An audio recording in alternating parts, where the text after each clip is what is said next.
नमस्कार शेतकरी बंधूंनो, आज आपण एका प्रयोगशील शेतकऱ्याच्या शेतावरती बांधावरती आलेलो आहोत आणि शेतकरी म्हटलं की काहीतरी नाविन्यपूर्ण करण्याची धमक त्याच्यामध्ये असते। असाच एक प्रयोग या ठिकाणी त्यांनी केलेला आहे आणि आजचं जे पीक आहे ते सीताफळ आहे। सीताफळ म्हटल्यानंतर आपल्याला कमी कालावधीमध्ये खराब होणं किंवा सडून जाणं हे आपल्या डोळ्यासमोर येतं, परंतु या सीताफळाची लाईफ वाढवण्यासाठी किंवा ते मार्केटमध्ये कस्टमरपर्यंत जाऊपर्यंत ते चांगल्या क्वालिटीचं राहावं याच्यासाठी त्यांनी एक प्रयोग केलेला आहे।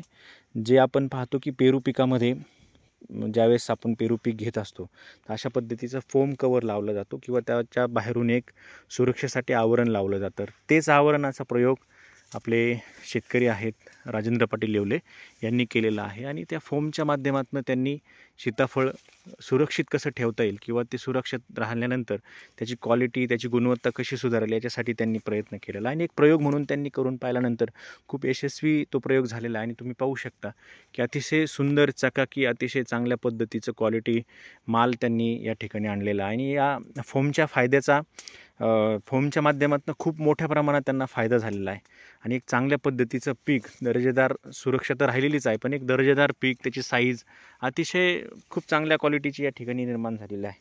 तर निश्चित हा एक प्रयोग जो आहे हा शेतकरी बांधवांसाठी खूप एक आशादायी प्रयोग म्हणू शकतो आपण।